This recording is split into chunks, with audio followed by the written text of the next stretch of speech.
আমি কোরআনুল কারীম থেকে একটা আয়াত এবং হাদিস তেলাওয়াত করেছি।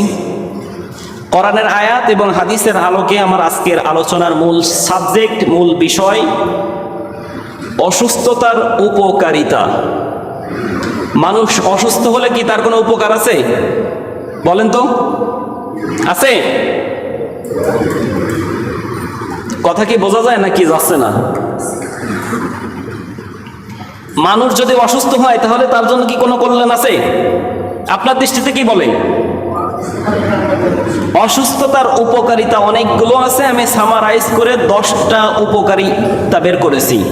সেই 10টা উপকারিতা আপনাদের সামনে শেয়ার করবো ইনশাআল্লাহ। রোগ ব্যাধি এটা 2 প্রকার। কয় প্রকার? 1 নম্বরে মানসিক রোগ আর 2 নম্বরে দৈহিক রোগ। মানসিক রোগ মানুষের অন্তরে যে রোগগুলো, হিংসা, অহংকার, তাকাব্বুরি, রিয়া, প্রেম পীড়িত করা, এই সমস্ত আবাজ চিন্তা ভাবনা এই ব্রেন দিয়ে করা, এইগুলো হচ্ছে মানসিক রোগ। ওই যে বললাম না আগে, আন্দাজে মানুষের নামে মন্তব্য করা, এটাও একটা মানসিক রোগ। এরা ম্যাড।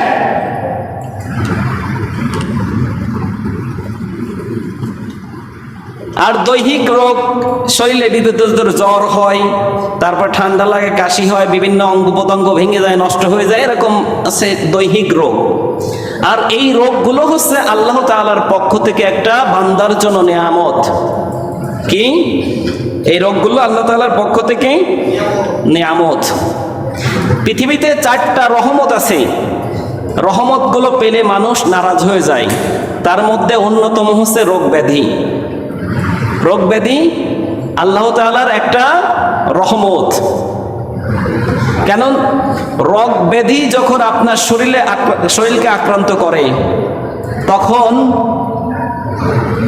সুস্থ শরীরে যেভাবে দাপিয়ে বেড়াতেন, নামাজ কালাম পড়তেন না, উল্টো পাল্টা এদিক ওদিক করার সুযোগ ছিল, কিন্তু আপনি যখন বিছানায় শুয়ে আছেন অসুস্থ হয়ে, আপনার সামনে দিয়ে দেখতেছেন সুস্থ ব্যক্তিরা হাঁটাচলা করতেছে, তাদের সমস্ত কর্মকাণ্ডগুলো সঠিকভাবে পরিচালনা করতে পারতেছে, কিন্তু আপনি মাজা ভাঙ্গা অসুস্থ, আপনি শুয়ে আছেন, তখন কি মনে হয় আপনার? কোন আফসোস লাগে না? তখন আফসোস লাগে। তখন আপনার কি করতে মনে চায়? আল্লাহর কাছে দোয়া করতে মনে চায়, আল্লাহ আমি অসুস্থ, তুমি আমাকে সুস্থ করে দাও। তাহলে এটা কি আপনার জন্য একটা নিয়ামত না? এই উপকারিতা বা নিয়ামত সম্পর্কে বিস্তারিত তথ্য ইনশাআল্লাহ সামনে বলবো। এবং এই রোগ ব্যাধিটা আল্লাহর পক্ষ থেকে একটা মুমিনদের জন্য পরীক্ষা। বিপদ আপদ বালা মুসিবত, রোগ ব্যাধি, এটা মুমিনদের জন্য একটা পরীক্ষা। কাদের জন্য পরীক্ষা? যারা মুমিন না, যারা নাস্তিক, এদের জন্য কিন্তু পরীক্ষা না, এদের জন্য ঠিকই শাস্তি হয়ে যাচ্ছে। আর যারা নাস্তিক প্রকৃতির, দেখবেন এরা সহজে অসুস্থও হয় না, রোগ ব্যাধি তেমন এদের হয় না। রোগ ব্যাধির মাধ্যমে মানুষকে আল্লাহ তাআলা তার গুনাহ ক্ষমা করাতে চান। রোগ ব্যাধির মাধ্যমে আল্লাহ তাআলা তাকে জান্নাত দিতে চান, কিন্তু আমরা এটা অনুধাবনও করি না, অনুভবও করি না। এই রোগ ব্যাধিটা পরীক্ষার মাধ্যমে যদি কেউ ধৈর্য ধারণ করতে পারে, কেউ সহ্য করতে পারে, আল্লাহর উপরে সন্তুষ্ট থাকে, তাহলে আল্লাহ তাআলা তাদের জন্য জানিয়েছেন কি? সূরা বাকারার 155, 56, 97 আয়াত। আল্লাহ তাআলা বলেন, ওয়ালানাবলুওয়ান্নাকুম বিশাইইম মিনাল খাউফি ওয়াল জু'i ওয়া নাকসিম মিনাল আমওয়াল ওয়াল আনফুসি ওয়াস সামারাত ওয়া বাশশিরিস সাবিরিন আল্লাযীনা ইযা أصابتهم مصيبة قالوا إنا لله وإنا إليه راجعون।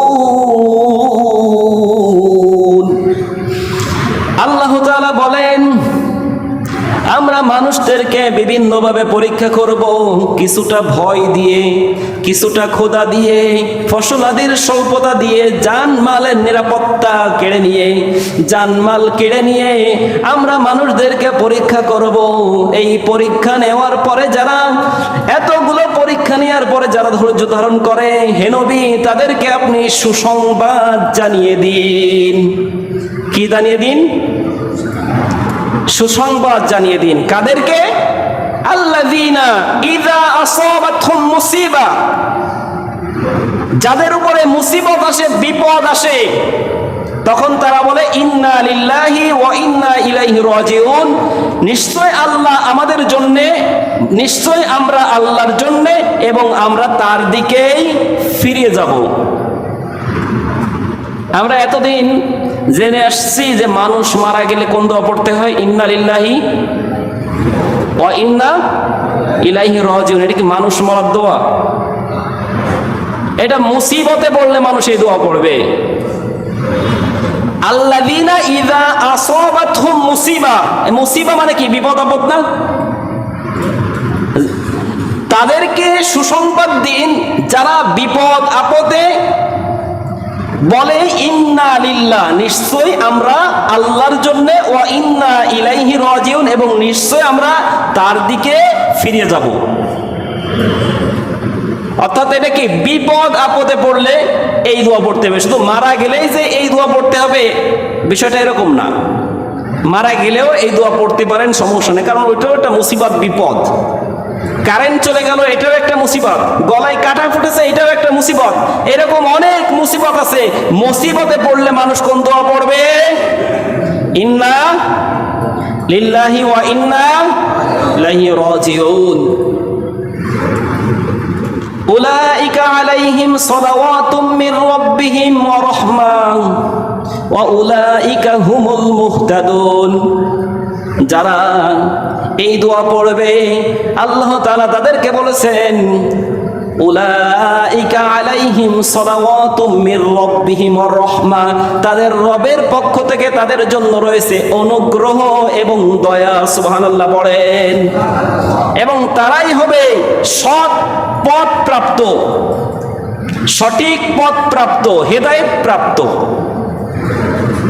তাহলে বিপদ আপদ পড়লে আমরা কাকে ডাকবো? ইন্না লিল্লাহ, অর্থাৎ আমরা আল্লাহর জন্য আর আল্লাহর দিকে ফিরিয়ে যাব।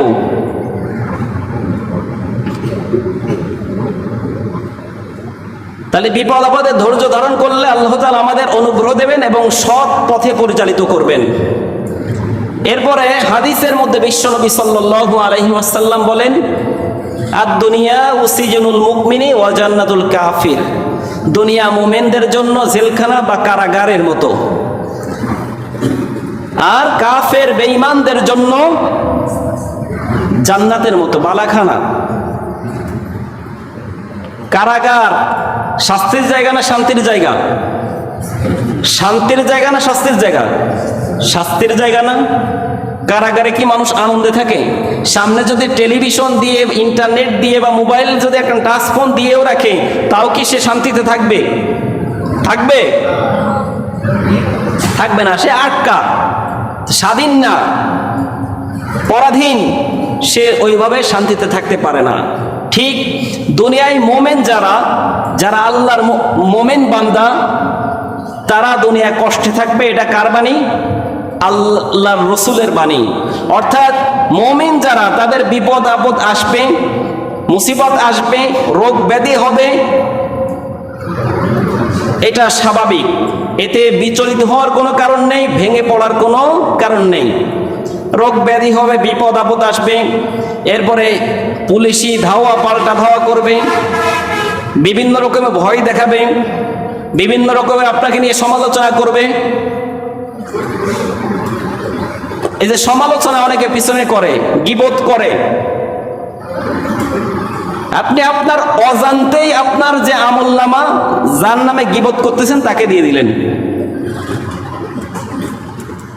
আপনি যে ভালো কাজগুলো করেছেন, সামান্য গীবত করার কারণে সব আমলনামা আপনার অল্টামেট হয়ে, ট্রান্সফার হয়ে, যার নামে গীবত করছেন তার আমলনামায় ট্রান্সফার হয়ে যাচ্ছে। এই জন্য আমার ভাইরা, এই গীবত, তালাতালি এগুলো বন্ধ করেন।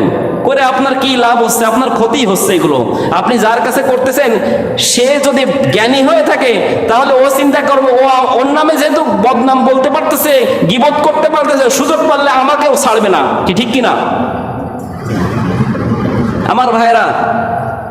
প্রত্যেকটা নবী রাসূল তারা কষ্টে জীবন যাপন পার করেছেন। প্রত্যেকটা নবীদের জীবনে সবচেয়ে বেশি কষ্ট ছিল। আল্লাহ নবী সাল্লাল্লাহু আলাইহি ওয়াসাল্লামের কাছে জিজ্ঞেস করলেন এক সাহাবী, ইয়া আইয়ুহান নাসু আশাদ্দু বালা, হে নবী, এই পৃথিবীতে সবচাইতে মুসিবত কাদের উপরে বেশি? বিশ্বনবী সাল্লাল্লাহু আলাইহি ওয়াসাল্লাম বলেন, ক্বালা আম্বিয়া, সবচাইতে মুসিবতে কাটিয়েছে এই পৃথিবীতে নবীগণ, রাসূলগণ। এরপরে সাহাবী জিজ্ঞেস করলেন, এরপরে কে? বিশ্বনবী সাল্লাল্লাহু আলাইহি ওয়াসাল্লাম বলেন, সুম্মা সলিহুন, অতঃপর সৎ কর্মশীল বান্দারা। যারা সৎ কর্মশীল তারাও দুনিয়ার জীবনে মুসিবতে থাকবে, বিপদে থাকবে, এটাই স্বাভাবিক। আইয়ুব নবী আলাইহিস সালাম 13 বছর তার শরীরে একটা কোষ্ঠকাঠিন্য বলেছে, কেউ চর্মরোগ বলেছে, এরকম একটা রোগ হয়েছিল। তাকে সবাই ছেড়ে দিয়েছিল, তার কাছেও কেউ যেত না। তার 14টা সন্তান ছিল, 7 ছেলে 7 মেয়ে, 7 ভেঙে পড়ে একসাথেই মারা গিয়েছিল। আল্লাহর কাছে বলেছিলেন, ইয়া আইয়ুবা ইযনাদা রাব্বাহু আন্নী মাসসানিয়াদ দুররু ওয়া আনতা আরহামুর রাহিমিন। বললেন, আল্লাহ আমি তো অসুস্থ, আর তুমি দয়াময়, তুমি রহমান। এতটুক কথা বলেছিলেন, বলেননি যে আমাকে সুস্থ করে দাও। 13 বছর অসুস্থ থেকে ওইভাবে থাকার পরে তিনি বলেছিলেন যে আল্লাহ আমাকে দেখতেছে তো, আল্লাহর কাছে আমি কেন চাইবো আল্লাহ আমাকে তুমি সুস্থ করে দাও? এই কথাটা যখন বলল তখন আল্লাহ তাআলা বললেন, ফাস্তাজাবনা লাহু ফাকাশাফনা মা বিহি মিন দুর। আইয়ুব আলাইহিস সালামের ডাকে আমি আল্লাহ তাআলা লাইক দিলাম, কমেন্ট করলাম, শেয়ার করলাম, আমি তাকে সুস্থতা দান করলাম, তার রোগ থেকে আমি মুক্তি দিলাম তাকে।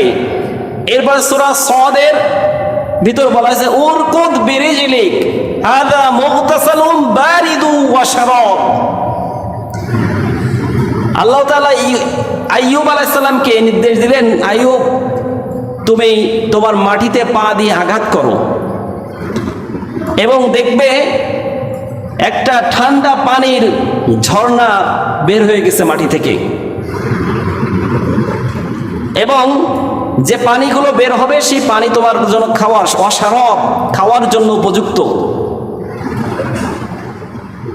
আইয়ুব আলাইহিস সালাম এই নির্দেশ পাওয়া মাত্রই মাটিতে আঘাত করলেন, একটা ঠান্ডা পানির ঝর্ণা বের হয়ে গেল এবং তিনি ওই পানিতে গোসল করলেন এবং ওই পানি পান করলেন। গোসল করা এবং পানি পান করার পরে তার শরীর থেকে সমস্ত রোগ ব্যাধিগুলো আল্লাহ তাআলা নিরাময় করে দিয়েছিলেন, সুবহানাল্লাহ পড়েন। এবং তার শরীরটা, তার যৌবনটা একেবারে চকচক, অর্থাৎ সজীব বা কি বলে, একেবারে যৌবন বয়সে যেরকম দেখা যায় চেহারা যেরকম মালিন্য বা মোলায়েম, ওই রকম তিনি হয়ে গিয়েছিলেন। এজন্য আমার ভাইয়েরা, এই রোগ ব্যাধির মাধ্যমে আল্লাহ তাআলা আমাদেরকে পরীক্ষা করতেছেন এবং প্রত্যেকটা নবী রাসূলের জীবনেও এরকম রোগ ব্যাধি, বিপদ আপদ, বালা মুসিবত দিয়ে পরীক্ষা করেছেন। যারা ধৈর্য ধরেছেন তাদেরকে আল্লাহ তাআলা পছন্দ করেন এবং ভালোবেসেছেন এবং তাদেরকে রোগ থেকে, বিপদ থেকে মুক্তি দান করেছেন, ঠিক কিনা? তো আমি আজকে আলোচনা করতে চাইছিলাম যে এই রোগ ব্যাধির আমাদের জন্য 10টি উপকারিতা সম্পর্কে, কিন্তু যে আগে বিস্তারিত বলতেই সময় শেষ। ইনশাআল্লাহ আগামী সপ্তাহে এই 10টা উপকারিতা বলবো। আজকে যা কিছু শুনলাম আমরা বাস্তবে আমল করার জন্য চেষ্টা করি। আল্লাহ তাআলা আমাদের তৌফিক দান করুন, আমিন। বারাকাল্লাহু লানা ওয়া লাকুম ফিল